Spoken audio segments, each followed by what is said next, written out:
Fala, leitores da Bíblia, graça e paz, tudo bem? Vamos à nossa leitura de hoje. A gente vai ler Isaías, capítulos 29 e 30. Vamos ler também Hebreus, capítulo 6. E nesse Hebreus, capítulo 6, é onde tem um dos textos mais difíceis do Novo Testamento. Nós vamos à leitura, primeiramente, de Isaías, capítulo 29. Aqui é mencionado Ariel, que, segundo a nota aqui, é um título de Jerusalém. Então, uma referência aqui à cidade de Jerusalém. Ai de Ariel, seria Jerusalém. Ariel, cidade onde Davi acampou. Acrescentem ano a ano, deixem que as festas completem o seu ciclo. No entanto, porei Ariel em aperto, e haverá pranto e lamentação, e ela será para mim como Ariel. Acamparei ao redor de você, vou cercá-la de trincheiras e levantarei rampas de ataque contra você. Então, lançada por terra, no chão, você falará, e do pó sairá afogada a sua fala. A sua voz subirá da terra como se fosse a de um fantasma, e sua fala será como um cochicho vindo do pó. Mas a multidão dos seus inimigos será como o pó fino, e a multidão dos tiranos como a palha que voa. E isso acontecerá de repente, num instante. Do Senhor dos Exércitos vem o castigo, com trovões, com terremotos, grande estrondo, tufão de vento, tempestade e labaredas de um fogo devorador. Como sonho e visão noturna será a multidão de todas as nações que lutam contra Ariel, bem como todos os que lutam contra ela e contra a sua fortaleza e a põem em aperto. Será também como o faminto que sonha que está comendo, mas que ao acordar sente-se vazio. Ou como a pessoa sedenta que sonha estar bebendo água, mas que ao acordar sente-se fraca e ainda com sede. Assim será toda a multidão das nações que lutam contra Sião. Então, aqui uma profecia contra as nações inimigas do povo de Jerusalém, do povo de Deus. A cegueira espiritual e a hipocrisia do povo. Fiquem espantados e continuem assim. Fiquem cegos e continuem sem ver. Eles estão bêbados, mas não de vinho. Andam cambaleando, mas não por causa de bebida forte. Porque o Senhor derramou sobre vocês o espírito de profundo sono. Ele fechou os olhos de vocês, que são os profetas, e cobriu a cabeça de vocês, que são os videntes. Para vocês, toda visão já se tornou como as palavras de um livro selado. Se derem o livro a alguém que sabe ler, dizendo: leia isto, por favor, ele responderá: não posso, porque está selado. E se derem o livro a quem não sabe ler, dizendo: leia isto, por favor, ele responderá: não sei ler. O Senhor disse: visto que este povo se aproxima de mim com a sua boca e com os seus lábios me honra, mas o seu coração está longe de mim e o seu temor para comigo consiste só em mandamentos ensinados por homens, continuarei a fazer obra maravilhosa no meio deste povo. Sim, farei obra maravilhosa e um prodígio, de maneira que a sabedoria dos seus sábios será destruída e o entendimento dos seus entendidos desaparecerá. Ai dos que escondem profundamente o seu propósito do Senhor. Ai dos que fazem as suas próprias obras às escuras e dizem: quem nos vê? Quem sabe o que estamos fazendo? Como vocês invertem as coisas? Como vocês invertem as coisas? Será que o oleiro é igual ao barro? Pode a obra dizer ao seu artífice: ele não me fez? Pode a coisa feita dizer ao seu oleiro: ele não sabe nada? Não é fato que dentro de muito pouco tempo o Líbano se tornará pomar e o pomar será tido por bosque? Naquele dia, os surdos ouvirão as palavras do livro e os cegos, livres da escuridão e das trevas, as verão. Os mansos voltarão a se alegrar no Senhor, e os pobres do meio do povo exultarão no Santo de Israel. Pois o tirano será reduzido a nada, o zombador já não existirá, e serão eliminados todos os que buscam o mal, os quais com uma palavra condenam o inocente, põem armadilhas ao que repreende no tribunal, e sem motivo negam ao justo o seu direito. Portanto, a respeito da casa de Jacó, o Senhor que remiu Abraão diz o seguinte: Jacó não será mais envergonhado, nem mais ficará pálido o seu rosto. Pois quando ele e os seus filhos virem a obra das minhas mãos no meio deles, santificarão o meu nome. Sim, santificarão o Santo de Jacó e temerão o Deus de Israel. E os desencaminhados de espírito virão a ter entendimento, e os murmuradores hão de aceitar instrução. O livro de Isaías, ele é muito complexo. Uma leitura bem densa, assuntos que se conectam, assuntos que por vezes se misturam. A gente viu muitas coisas aqui nesse trecho, nesse capítulo, né? Primeiramente aqui a questão de Jerusalém e os seus inimigos. Eu falei que era uma sentença, uma profecia contra os inimigos de Israel, mas não só, né? Também é uma sentença contra Jerusalém e contra os seus inimigos. Aqui fala da hipocrisia do povo, né? Que buscam a Deus, que fazem culto, que o honram com os lábios, mas o coração está longe do Senhor. Então, é uma palavra bem interessante, bem importante, bem dura. Aqui fala, né, dos que escondem as coisas de Deus, acham que vão passar despercebidos, como se as coisas criadas, né, dissessem ou duvidassem de que foram criadas por Deus, ou admitissem, não fomos criados por Ele, enfim. E aqui mais uma vez uma palavra de esperança. Então, é preciso muita atenção na leitura. Essa leitura panorâmica, ela tem bastante serventia quando a gente analisa parte a parte, compreende parte a parte. É lógico, muito interessante ler a Bíblia em um ano ou ler a Bíblia em 2 anos, mas a quantidade, embora seja importante, a qualidade do nosso estudo, da nossa leitura também precisa ser levada em consideração, né? Então, por vezes é importante parar e ler um livro com bastante atenção e estudando esse livro. Talvez até com o recurso de um comentário bíblico, uma Bíblia comentada, uma boa Bíblia comentada, né? Bíblia de estudo. Então, para nos auxiliar a compreender textos assim.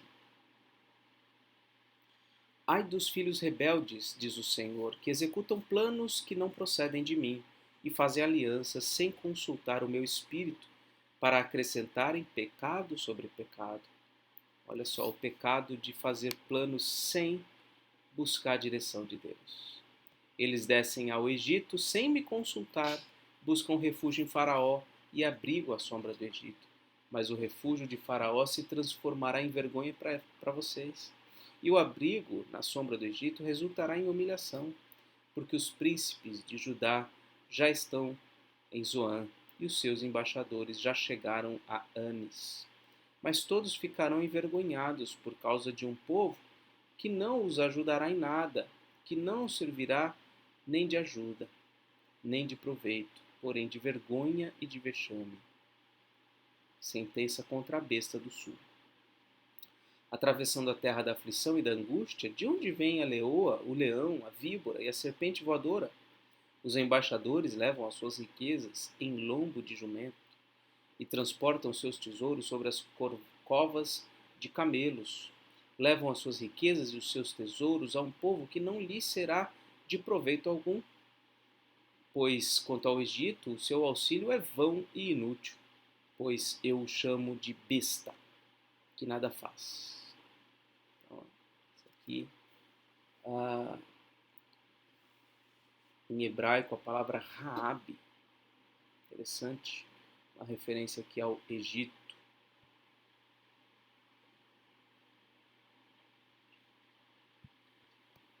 Um povo rebelde, versículo 8.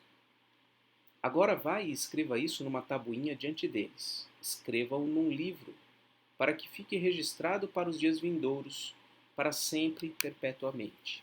Então Deus fala para o profeta, escreva essas coisas numa tabuinha. Porque este povo é um povo rebelde. São filhos mentirosos, filhos que não querem ouvir a lei do Senhor. Eles dizem aos videntes, não tenham mais visões. E aos profetas, não profetizem para nós o que é reto. Digam-nos coisas agradáveis. Profetizem ilusões. Desviem-se do caminho, afastem-se da vereda. Não nos falem mais a respeito do Santo de Israel.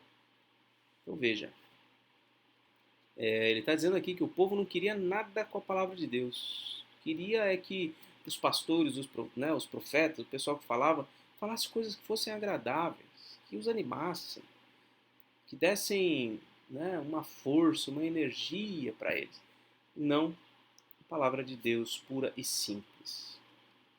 Por isso o Santo de Israel diz, vocês rejeitam esta palavra, confiam na opressão e na perversidade e se apoiam sobre isso. Portanto, esta maldade será para vocês como brecha num muro alto, que formando uma barriga está prestes a cair, e cuja queda vem de repente, num momento. O Senhor quebrará esse muro como se quebra o vaso do oleiro, despedaçando-o por completo. Não se achará entre os seus cacos um que sirva para tirar brasas da lareira ou apanhar água da cisterna. Porque assim diz o Senhor Deus, o Santo de Israel. Na conversão e no descanso está a salvação de vocês.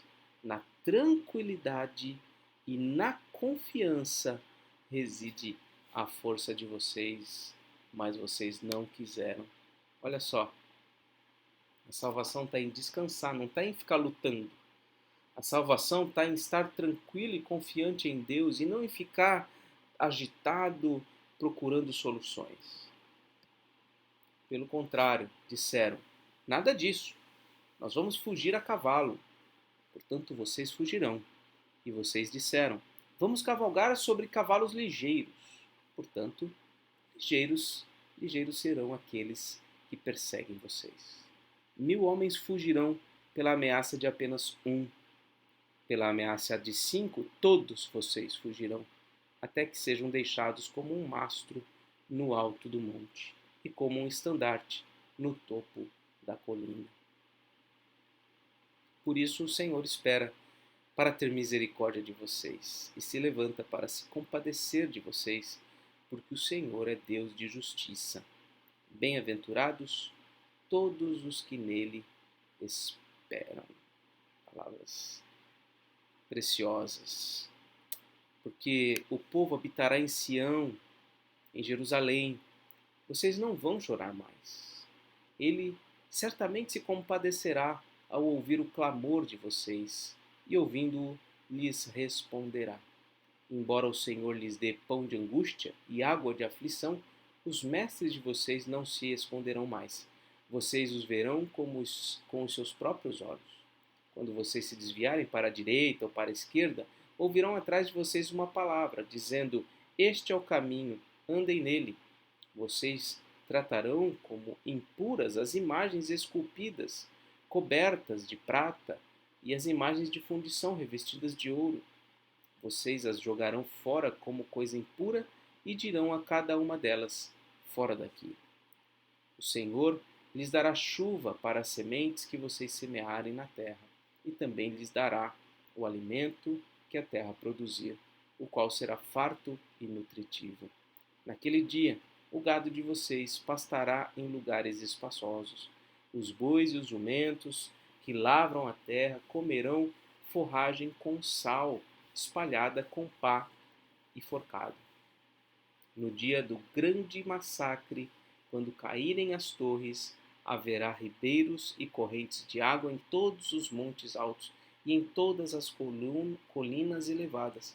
A luz da lua será como a do sol, e a do sol será 7 vezes maior, como a luz de 7 dias, no dia em que o Senhor tratar as fraturas do seu povo e curar a ferida do golpe que ele deu.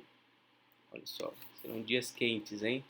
Se a luz da lua vai ser como a do sol e a do sol vai ser 7 vezes maior, imagina, vai ser um calor muito grande quando o Senhor tratar as fraturas do seu povo e curar a ferida do golpe que ele próprio deu no seu povo.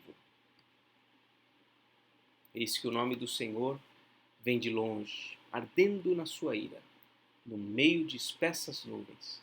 Os seus lábios estão cheios de indignação e a sua língua é como fogo devorador. A sua respiração é como a torrente que transborda e chega até o pescoço. Ele vem peneirar as nações com peneira de destruição, porá na boca dos povos um freio para fazer com que andem errantes.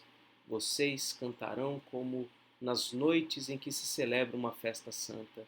Terão alegria de coração, como a daquele que sai ao som da flauta, para ir ao monte do Senhor, a rocha de Israel.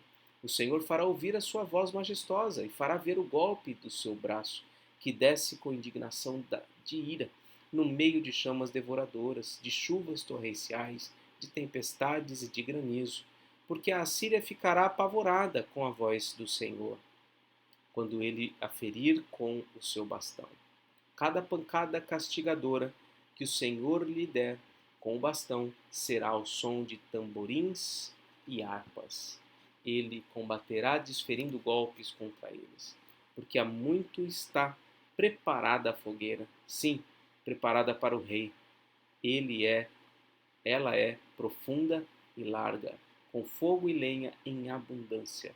O sopro do Senhor, como torrente de enxofre, a acenderá. Muito bem, essa foi a leitura então do capítulo 30, julgamento sobre a Síria, que tanto fazia mal para o povo de Deus, seria julgada, as promessas consoladoras de Sião, o que mais aqui que a gente viu? Rebeldia do povo e a questão da aliança com o Egito, e Deus se põe contra essa aliança. E agora Hebreus capítulo 6. A carta então segue dizendo assim: por isso, deixando os princípios elementares da doutrina de Cristo, avancemos para o que é perfeito, não lançando de novo a base do arrependimento de obras mortas e da fé em Deus, o ensino de batismos e da imposição de mãos, da ressurreição dos mortos e do juízo eterno. Isso faremos se Deus o permitir. Então ele está falando, olha, lembra aquele finalzinho do capítulo 5, falando sobre avançar, sobre progredir, sobre que muitos têm precisado, ao invés de obter alimento sólido, têm buscado, precisado de alimento infantil, né, de leitinho, de papinha, aquela coisa toda. Ele fala, então, deixando os princípios elementares, avancemos para o que é perfeito. Quer dizer, vocês estão apegados às questões da lei cerimonial, deixem isso e vamos avançar para aquilo que é perfeito. A obra de Cristo é perfeita. A pessoa de Cristo é perfeita. Né?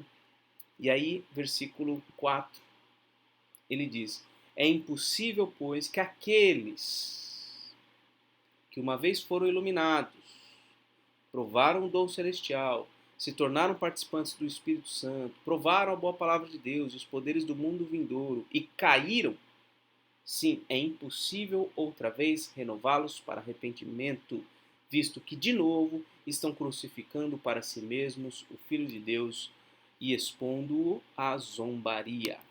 Aqui é o assunto complicado desse capítulo. Né? Ele está falando o seguinte, que aqueles que foram iluminados e caíram, né? Eles abandonaram as coisas de Deus, eles crucificaram para si mesmos o Filho de Deus de novo, é impossível renová-los para arrependimento. É isso que o autor de Hebreus está falando. E muitos vão olhar para esse texto e vão falar, bom, então é possível perder a salvação, né?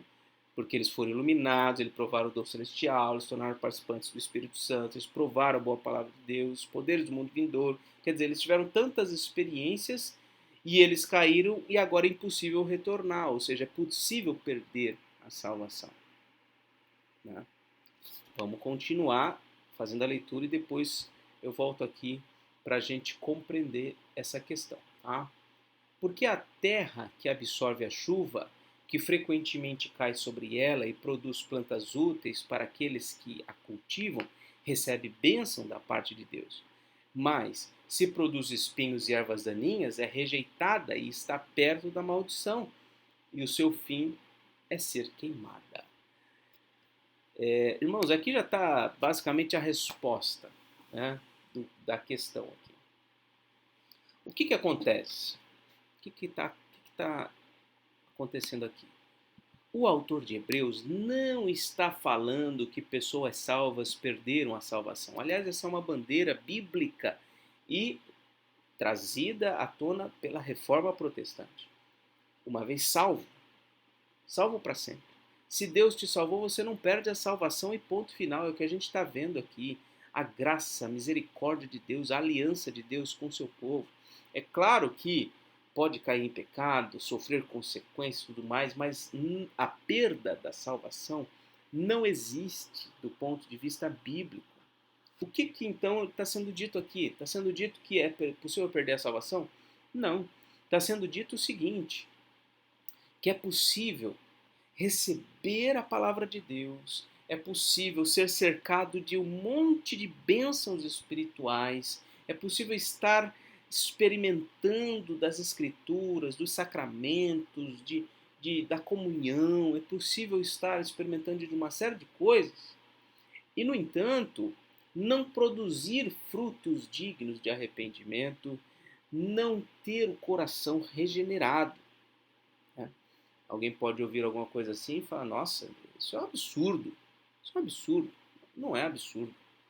Olhe para a parábola da semente, lá de Mateus 13, uma parábola das mais conhecidas, se não a mais conhecida.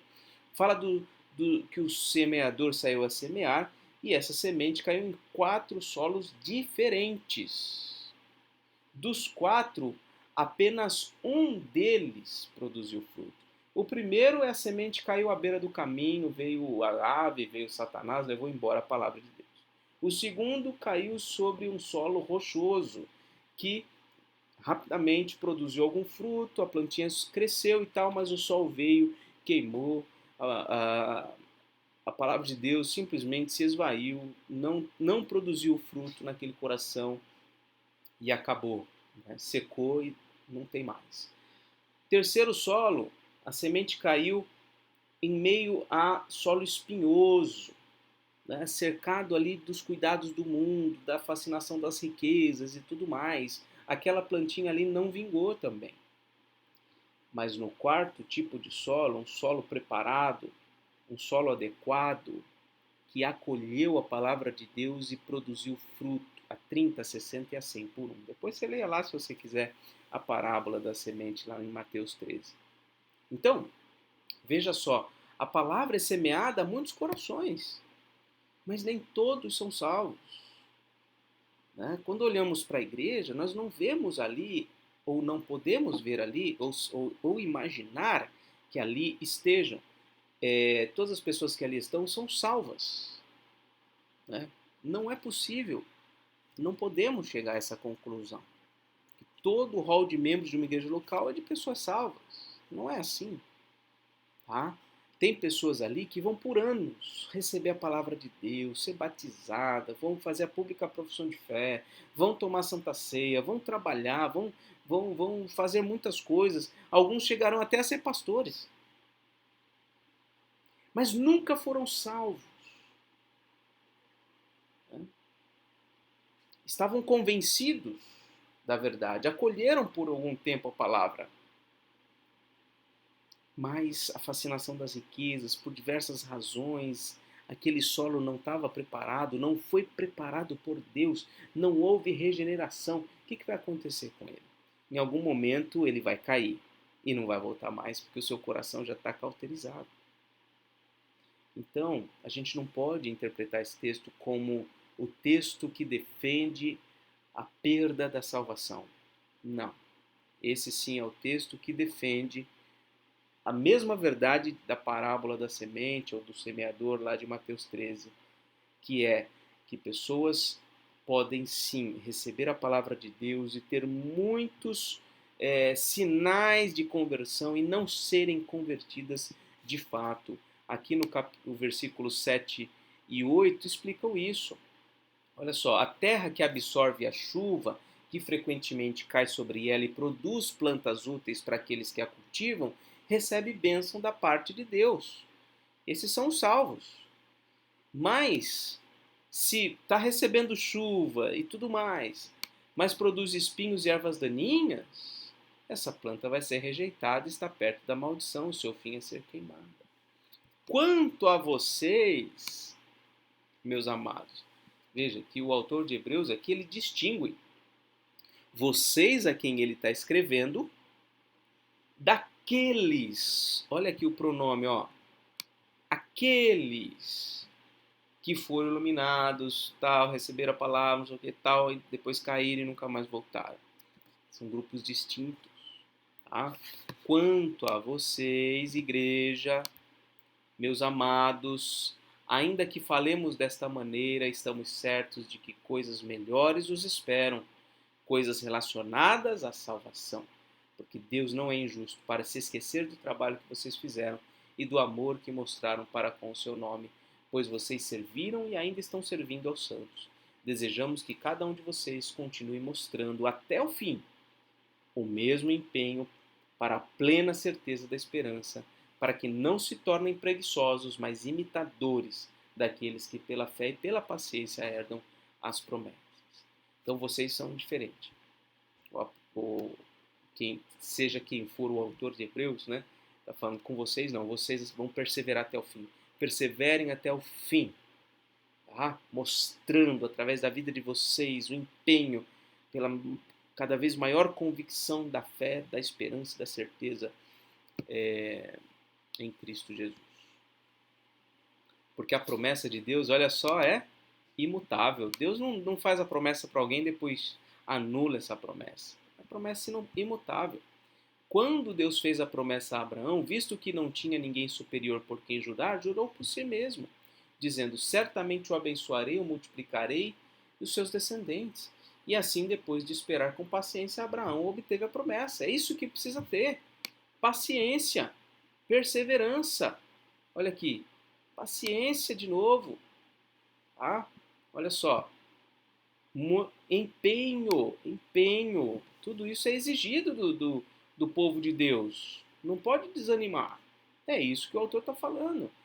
Abraão, depois de esperar com paciência, foi que ele obteve a promessa. Os crentes são assim, eles perseveram até o final. Porque as pessoas juram pelo que lhes é superior, e o juramento, servindo de garantia, põe fim a toda discussão. Por isso, Deus, quando quis mostrar com mais clareza aos herdeiros da promessa que o seu propósito era imutável, confirmou-o com um juramento. Ele fez isso para que, mediante duas coisas imutáveis, nas quais é impossível que Deus minta, nós que já corremos para o refúgio tenhamos forte alento para tomar posse da esperança que nos foi proposta. Temos esta esperança por âncora da alma, segura e firme, e que entra no santuário e que fica atrás do véu, onde Jesus, como precursor, entrou por nós, tendo se tornado sumo sacerdote para sempre, segundo a ordem de Melquisedeque. Então, não desanimem, fiquem firmes. Quem foi embora, quem veio, conheceu, disse que conheceu Jesus, professou a fé e abandonou e não voltou mais, estes aí nunca foram regenerados. A eles nunca foi dada a promessa, mas ao povo de Deus, a quem é dada a promessa, povo de Deus mesmo, que Deus vem e regenera o coração, estes continuam firmes e vão finalmente obter aquilo que Deus prometeu, né? E prometeu com base num juramento. Deus é fiel para cumprir aquilo que ele prometeu. Muito bem, essa foi a leitura de hoje. Que Deus te abençoe. Um forte abraço. Assim, vamos orar. Já estava logo esquecendo, né? Vamos orar. Senhor nosso Deus e Pai, te louvamos, ó Deus, mais uma vez pela tua palavra. Te louvamos porque a tua palavra não se contradiz, pelo contrário, ela esclarece a si mesma. Textos mais difíceis são esclarecidos por textos mais fáceis. E é o que vimos aqui. Não temos aqui um texto que fala que é possível perder a salvação, porque senão o Senhor é, estaria indo contra a sua própria palavra. Não. Aquele que é regenerado, é salvo para sempre. O Senhor o sustenta e eles perseveram até o final. Louvado seja o Senhor por isso. Te agradecemos pela leitura dos 2 capítulos de Isaías e esta leitura agora de Hebreus. Louvamos ao Senhor pela tua maravilhosa graça e pedimos, sustenta-nos e guarda-nos com firmeza e com perseverança até o final. Assim oramos e pedimos em nome de Jesus. Amém. Forte abraço e até mais, se Deus quiser.